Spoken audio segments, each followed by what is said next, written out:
like 5 albums every guitarist should hear.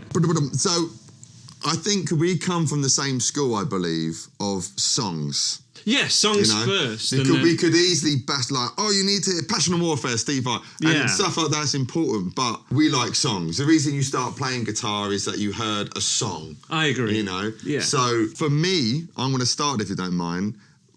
For me, the time I started playing guitar in the 90s, the riff of all riffs was Smells Like Teen Spirit. Yeah. So I've got to put Nevermind in there, though the first album I ever bought was Nirvana's Unplugged. Yes. So I'm going to kind of, it's one album, but I'm going to put them both as one, if that makes sense. I think you can. I don't want to say, oh, never mind, it'll just be a Nirvana One's show. not better than the other. Yeah, just put them as one. If you should hear one, you should hear the other as well. Yeah, for sure. And I just think what Kurt Cobain did for the guitar and music, and Dave Grohl and Chris, the bass player, of course, knows whatever David.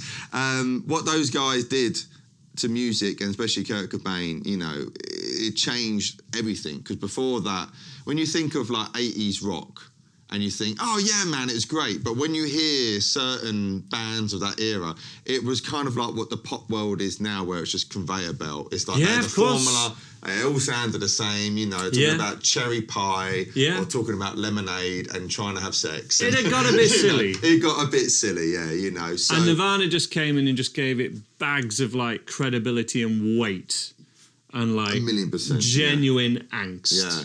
Which just connected us. And I mean, it changed music overnight, and didn't the it? guitar sounds he got was, you know, almost going back to the, I don't want to say 60s, but 70s, obviously punk, but it's that kind of raw, in-your-face guitar playing. I mean, do you know anything about, is it a true rumour that he used, like, to get that sound of, like, you know, kicked into... For all of Nevermind, did he use like 11 amplifiers? So his guitar was duplicated into 11 different amplifiers, like all mic'd up, all cranked out. Yeah. Maybe not for the whole album, but like for the heavy parts on some songs. That's one thing I read in Guitarist in the 90s. It's Butch Vig, isn't it? Who produced it. He's incredible. So I wouldn't be at all surprised like it was that, you know. We'll fact check that if we can. Yeah, I know, we'll put it over. But either way, it's a wicked story. I don't want to know if it's true. I remember seeing like a classic albums documentary on it, and like on the solo, and at the end where he's just letting it feed back. The original fed back for ages. Yes, going well into verse 2, going into almost the chorus again. He just kept it, but the dissonant sounds he got was incredible. Obviously, they had to fade it out, you know. Of course. So I'm gonna have to put Nirvana, Nevermind / Unplugged, because that was the first album I ever bought, and I'm quite proud that. That's a cool first album. That was my first album. My first single I ever bought was Shy Guy, because I saw the film Bad Guys. Not Bad Guys, sorry, Bad Boys. Shy Guy, a kind of guy. Oh, Mercy, Mercy, Mercy. That was the first single. And then Seal's Kiss from a Rose. But my first album was Nirvana Unplugged. Mine was not. My first album I ever bought was Spice Girls Spice when I was 10 years old. You're a little bit wiser, baby. And it's about bloody sex. Yeah, it's plainly about sex. You know, it's amazing. They were selling songs to 11-year-old girls. Pretty much. About putting on a condom. Pretty much. But, what can I say? It's a great song. They were the biggest band in the world that year. What can I say? I remember it very well, man. Remember it. Anyway. But yeah, Nirvana, far cooler first album. Right, number one. If you're going to hear one song, make sure you can play and hear like Smells Like Teen Spirit. 100%. That's the riff. That's got to be the one. To have under their belt, for sure. As a guitar album, like of the ones we've got on this shortlist as well, I think it's got to be Appetite for Destruction for me. Hell yeah, man. For so many reasons. I guess if Nirvana was like the making rock, giving it weight and serious and less silly, part of the reason it got so silly and kind of crazy in the first place was it must be hugely down to like this album and Guns N' Roses. Yeah. Because it's just iconography, isn't it? Both in the sound of it, the look, they just define it. And it had happened you know, they were singing from a songbook that Van Halen brought, that so many other people brought, but they combined it with songs. Well, that's the thing. They got songs, and then the guitar solo is like the best bit in a great song. And it does. The solos do hijack it. I've talked about this recently in one of my other videos, but you just don't mind it because it is. You're pleased for it. I mean, if you're in a cover you've got band, Slash in a band, if you're in a cover band though, and you play "Sweet Child of Mine," you have to play that at least 80% note for note. Yeah. You know, the knows run it. you could maybe Everyone that's knows your own it. little thing. But, you know, certain songs you've got to do note for note. And that one, even Knocking on Heaven's Door, I know that was on Use Your Illusions, but you got to do that note for note if you're doing the Guns N' Roses version, you know. So, can I just say one more thing on please. Nirvana? Because a wicked thing about Nirvana solos is that he just plays the melody. He plays the melody of the verse. Yeah. And Queen do the same thing all the time. And there's a lot of that happening in Guns N' Roses as well, but he's not playing the literal melody from the verse. And Kirk just does. Like, down. It's literally the melody of and the that's a lesson, and it's just a huge thing. And if you can't do that, that's a huge thing that we can learn from this. But like Sweet Child of Mine, I just think the balls on the guy just to go like it's so major scale. It's so nursery rhyme. But it just works in context, and then he's like, "Oh, by the way, that's not all we're doing." Yeah, then he busts. I mean, it's already done the. Then he goes and breaks into harmonic minor scale. Yeah, and pulls out the wah pedal, like wah pedal solos that are in great songs. Yes. Oh, loads of them. Because it is often like just a guitar-y thing, whereas Appetite for Destruction, and also when I'm ever wanting to get my lead chops back. Like, that's the album I put on. Yeah, it's again, there's some, you know, I haven't done it for ages. Yeah, definitely. You know, there's a bit of picking going on there. Absolutely. We've got to give you more overdrive than that. You can... I mean, I haven't done this solo. You're a pedals guy, aren't you? No, I'm an amp guy.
That was 1,000,000,000% on the spot, you little fiend. I can't believe you made me do that. It has been a long time since I've done that. It's a good one. It's a good one. Also, I think the best bit of the song is probably there. Down, down, down, down, down, down. Sweet child. That's fucking so good. But yeah, as far as guitar albums go, that it's just right up there, and the deeper cuts on it have so much to learn. Yeah, always something more to learn from that one for sure. On another side of things, the first one you actually mentioned was What's the Story, Morning Glory? Again, 90s. It's you know, this is how I learned to play guitar, you know, in the mid to late 90s. So, and you know, the beginning of that with What's the Story, Morning Glory starting, bam, bam, bam, bam. I was like, whoa, what is that? You know. And you were saying of one of the songs that's taught you to solo, you were like, Don't Look Back in Anger. Don't Look Back in Anger. That's one of the few. And we talked a lot about the major pentatonic and stuff. Yeah, and that was you know, and it's exemplary. You know.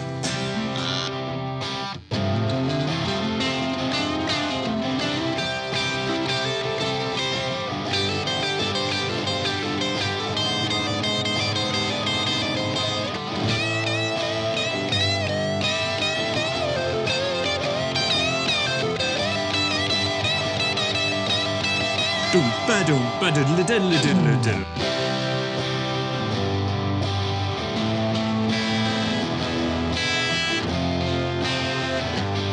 all the little, that was probably the first, one of the few songs that I heard, first songs that I heard with all those little licks in. Yeah, it kind of almost Hendrixy. All throughout, yeah, all throughout. Little, you would have thought Noel Gallagher and Hendrixy, but in the same sentence. But it's true, isn't it?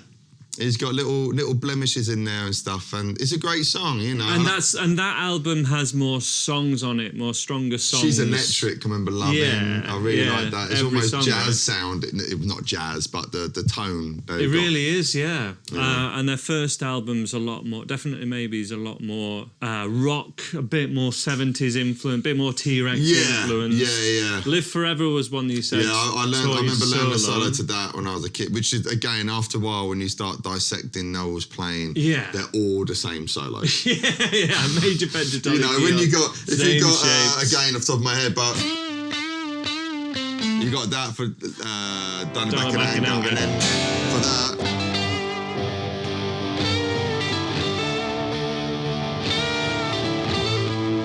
There's some like, you know. And then, like, She's Electric. Major again, yeah. It's literally, I know one shape. I know one shape, you know. But that's what you want when you learn it. But he says it himself, he's a songwriter, and that's it, you know. And yeah, the songs are stronger on what's, a lot of people, their favourite is definitely Maybe, but yeah, you got Wonderwall and What's the Story. It made them a next level band. Roll With It is on there as well. I love Roll With It. Yeah, so brilliant. I think again, this is definitely tailored towards, you know, guitar being used as music songs. I agree, you know, not just somewhere to to solo. You know, one that taught me a lot out solo from Oasis was Familiar to Millions, which is the live album they did in 2000. Oh, okay. Because it had all these songs on it from What's the Story, but you could hear how it was done on two guitars, kind of AC/DC style. Right. No, one side, someone else the other side. I can't remember who it was. Maybe it was Gem Archer, but I don't know that date. Bonehead might have still been in it just then. Maybe. But you could hear the solo, and like that's where I heard what this sounded like. Rather than just... I was like, unison band. I'm like, I could hear that all over it. It's just little fills in between everything. I'm like, wow, that sounds amazing. And they're a lot heavier live. They're a lot more, especially they were then. Yeah. Anyway. Oh man, they were a force, man. So yeah, huge. What's the Story for sure? Defines guitar in the 90s, to be honest with you. Absolutely. And then next choice from you, we've got a couple here. Do you want me to shout one out? Yeah, I can't. It's all right. Couldn't Stand the Weather, Stevie Ray Vaughan. These days, and then. Okay, so I'm going to say Couldn't Stand the Weather again.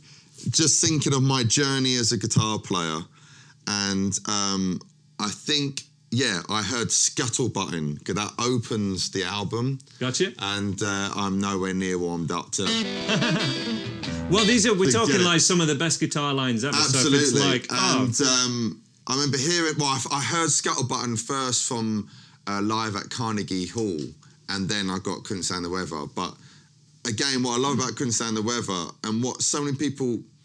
forget about with Stevie Ray, could you get so many great guitar players out there now who do the Stevie Ray thing, and they got the tone, they got the Strat, they tune down to E flat, they put the thick strings on, and then they come out with songs, and it's a blues, and they bust out some words, and it's an excuse just to solo for 15 minutes. Yeah. And Stevie Ray had songs. Yeah, I agree. So obviously Scuttle Button, it's still a song. You can and then you got the actual track, Couldn't Stand the Weather, amazing song, you know. And then I forget the ones on there. Cold Shot is a great song. Tightrope is a great song. All these songs on there, they're songs, you know, there's songwriting going on there. It's not just an excuse to whittle. Live, of course, 100%. You know, that's what it's all about. But the songs on there, let me see those, Cold Shot. I mean, what an opener. What a flipping opener. That is a hell of a guitar. Honey, things that I used to do. That's a great song. And Tin Pan Alley is a beautiful slow blues. But Cold Shots. I was just, I discovered his cover of Voodoo Child. Yeah, of course. So I heard Stevie Ray's version of Voodoo Child before I heard Jimi Hendrix's Voodoo Child. Yeah, because if you've seen the film Con Air, yes, it's in there. Oh, okay. Right? They're playing Not for a Stevie while. Ray's version, and again, I'm a '90s kid. You know, that's how I am. So I heard that, and I was like, oh my! And then when I heard Jimmy's, at first I was like, oh, it's not quite as clean as Stevie. It's not as clean a recording. Yeah, exactly. It's 30 years before, 20 years before. I remember that development of hearing Noel Gallagher and Kurt Cobain thinking they were great, and then hearing and then I remember going to ACM and my mate sent me a video of him at Austin City Limits, and I just I've never, even now, I think that's why everyone loves him so much as a player and everything. It was just, you can feel it. Yes, everything. absolutely. Even when you're just listening, you're not even watching, footage of him. You can feel everything, and he's playing and he's singing, and the band as well was great. They're right there. But the songs are just for that blues rock. Texas blues rock, I think, Couldn't Stand the Weather is just, if you're a guitar player, you've got to listen to Stevie Ray Vaughan. If you don't, I don't think I can trust you. Yeah, I agree.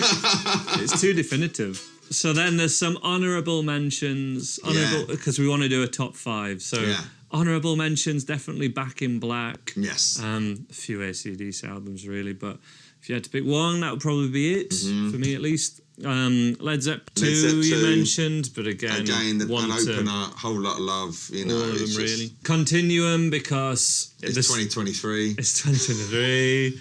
I can't not mention John Mayer in a video, can we? But also that's an example of how you take the Stevie Ray Vaughan thing and do it pop. Well, yeah, he took Stevie Ray, bit of Clapton, bit of Robert Cray, didn't he? And I still think that's his best album. I like Born and Raised. Me too, that was a good one. But that's very acoustic-y. And again, his songs. But I think there was a love note. In Repair on Continuum is a beautiful song. Yeah. That one which every single everyone plays, nan and auntie out there plays on the guitar. But it's a great song. And I think my favourite song in there. Stop This Train. Stop This Train. Yeah, because I remember hearing that and the lyrics, and I think we all can relate to it. You're seeing your parents get older, and then we're getting older, and so it's a beautiful. Again, there's songs. And these albums are full of songs. Like, I think that's track 7, track 8. I don't know, I could be wrong, but they're. They've not just got the hits. They're not good albums because they've got the one hit on it. It's side B's as good as side A. You know what absolutely, I mean? That's what I like. So if you had to pick to make it into the top 5, the 2 we've got are These Days by Bon Jovi and Blues Breakers albums. Yeah. So you know me a little bit now, Andrew, don't you? I've got to say Bon Jovi because they were such an influence on me from the age of 14. I think every time we see each other, we end up talking about Richie Sambora. I still can't believe he was in The Masked Singer. I still can't believe that. But we're going to push past that, all right? But from the age of 14 to about 20, I just was consumed in Bon Jovi world, in particular Sambora. But I said just before we hit record, I said These Days, and you said Not Slippery and Wet. And Slippery and Wet, New Jersey, Keep the Faith, amazing album. Yeah. But when I heard when I heard These Days, again it had that. I just heard Stevie Ray Vaughan. Sure. It's got the bluesing, but much more kind of a pop rock thing going on. And there's not a bad song on that album. 1995. So past. This is post Nirvana. Yeah. And they navigated that change very well because it decimated a lot of other bands that did what they did. But they did have songs. I'm imagining because it's 1995, there's probably some ballads on here. Only a couple. This ain't a love song. Lie to Me is a nice song. Because, I mean, this is what Aerosmith did in the 90s to be relevant. They did... they got the same producer as Bon Jovi. Exactly, yeah. They're like, we want to do us. So Aerosmith were kind of doing a Bon Jovi. Absolutely, yeah. Gotcha. Same song with Desmond Child, songwriter. These Days, Lie to Me. My guitar lies bleeding in my arms. That's a great song. Drop D. That's a good one. Yeah.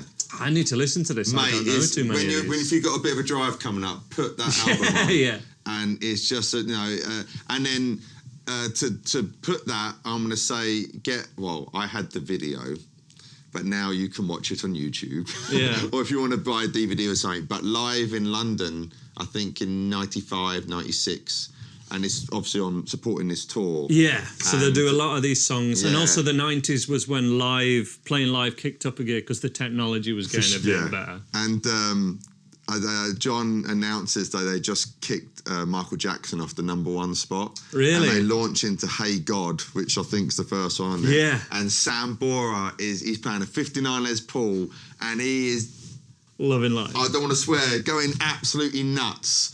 And I'm like, yes, I've got no game. It's and then dance. Oh God.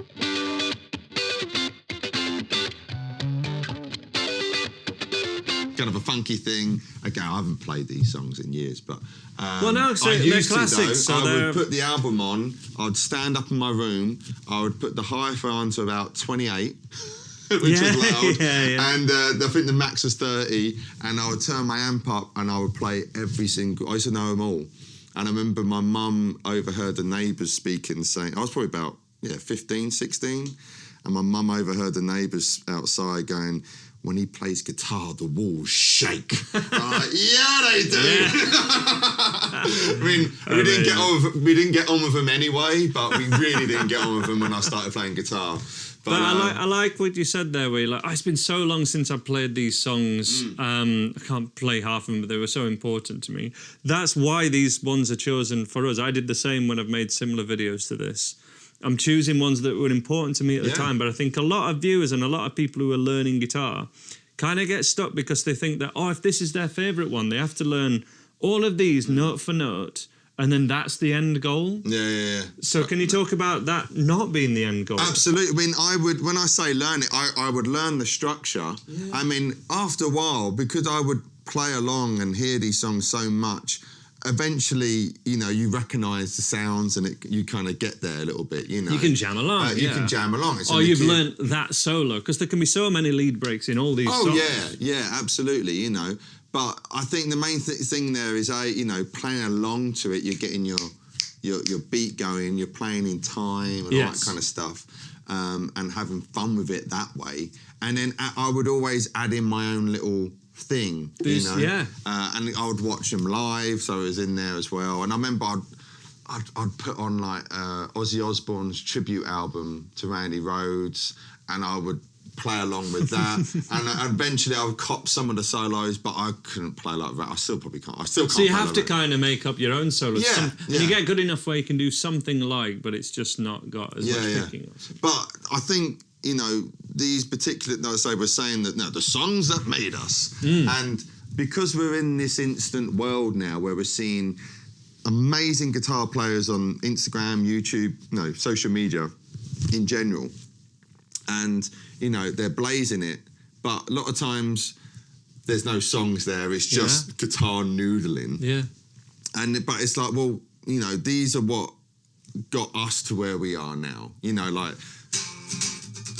That's what got me. What got us playing guitar rather than just playing football. Exactly. Or just being into computer games. I didn't want to play guitar because I saw someone go, do that. You know what I mean? It's like, that kind of came just through playing later on. You had to be into guitar to get into. You had to already play. I didn't pick up a guitar going, I want a sweet pick. I picked up could have sounds. Yeah.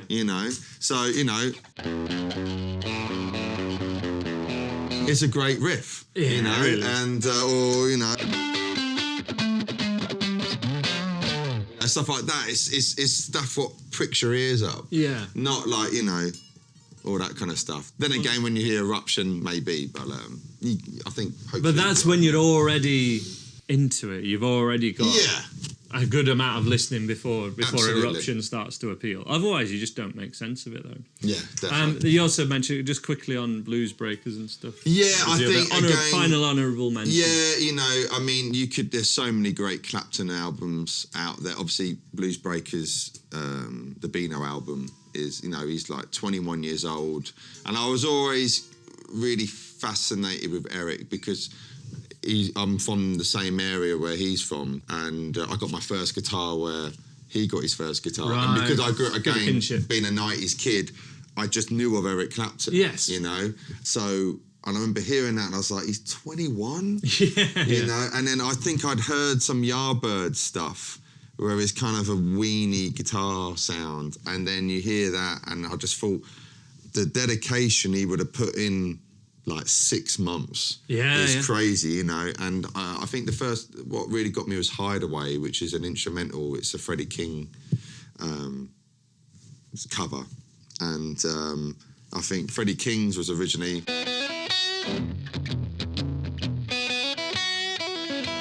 But then Clapton, he's down there with the kind of energy and all that kind of stuff, you know. So that was the first one I heard, and it's bum, ba-dum, ba-da-na-da-dum, all that kind of stuff. So I think for a first Clapton album for people to check out, I think Blues Break for guitar. For the guitar, is and then maybe Unplugged as a. Oh, absolutely, for the acoustic stuff. For sure. Definitive again. Yeah. Even all the 12-bar blues stuff, I'm always referencing literally that one album, like 3 songs from it. Oh, it's beautiful. It's amazing. But the top 5, Nevermind, slightly mentioned to Unplugged in New York, I think it was. Appetite for Destruction, What's the Story, Morning Glory, Couldn't Stand the Weather, and then These Days. That's our 5. Yeah. That's a great list. That's a great road trip. Drive down to Cornwall, you're sorted. Or wherever you are in the world. And a lot of learning if you wanted to learn it note for note, some of those solos. But you don't have to. Just learn the broad strokes. I think if you're a beginner, you know, you can learn some. You can learn a lot, Nevermind. I mean, I've just realised we haven't included any Beatles albums there. But for guitaring, like the Beatles, again, they're more songs, but it was they're not. I wouldn't say many of them are like guitar. Albums, I got into the Beatles later. Me too. Yeah, it was the one album. I remember that coming out. Yeah, when that came out, that was like, right, I should really listen to the Beatles, and then I got it. But there you go. There's a top 5 albums. Boom. Listen to them.